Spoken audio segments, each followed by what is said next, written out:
अस्सलाम वालेकुम friends, welcome to my channel. आज हम आपको जो है वो लुकाट का शरबत बनाना सिखाएंगे। ये बहुत मुफीद होता है क्योंकि इसमें जो है वो आयरन, कैल्शियम, पोटाशियम होती है। और इसके अलावा इसका जूस जो है वो अगर आप अफ्तारी में पियेंगे तो आपको जितनी भी मीन्स के वीकनेस हुई है तो इससे जो है वो ठीक हो सकती है। उसके बाद ये देखिए इसके लीव्स हैं, इसके जो है हम आपको नेक्स्ट वीडियो में जो है उसका हम कहवा बनाना सिखाएंगे, वो भी बहुत मुफीद है। और ये देखिए यहाँ पे हमने लुकाट ले लिया है, इसको हम अच्छे से जो है वो वॉश कर लिया है। और इसके जो ये देखें हैंड्स के साथ इसका छिलका जो है इजीली इस तरह उतर जाता है। ये देखिए बहुत ही आराम से इसका छिलका उतर जाता है। और फिर लाइट सा इसको जो है हम दरमियान से कट निकाल लगाएंगे और इसमें से जो है ये इसका जो बीज है, गुठली जो है इसकी निकाल देंगे। ये देखिए तो जी ये देखें सारे जो लुकाट हम इस तरह जो है वो छील लेते हैं। ये देखिए हमने इसको छील लिया है।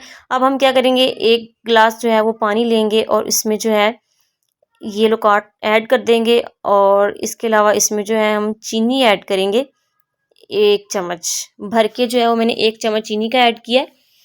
और इसके बाद इसको जो है हम मैक्सिमम 2 मिनट के लिए अच्छे से ग्राइंड कर लेंगे। ये देखें इसका जो कलर है वो जैसे ऑरेंज का कलर होता है सेम इस तरह का होगा। और इसका इसका टेस्ट भी जो है वो बहुत ही मज़े का होगा। और इसके अलावा कुछ लोग जो है इसको छानते हैं, लेकिन हमने जो है पहले ही अच्छे से लुकाट को जो है वो वॉश करके उसके जो है ऊपर से पील्स उतार दिए थे।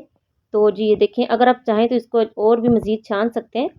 कितना ज़बरदस्त जो है हमारा लुकाट का शरबत जूस रेडी हो चुका है। आई होप कि आपको पसंद आया होगा।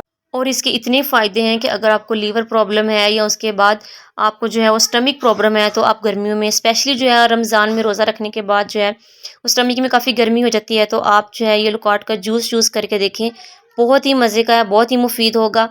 ये एक मेडिसिन की तरह जो है वो काम करता है क्योंकि ये जो है हर्बल फ्रूट है। Thanks for watching, see you next video. अल्लाह हाफिज़।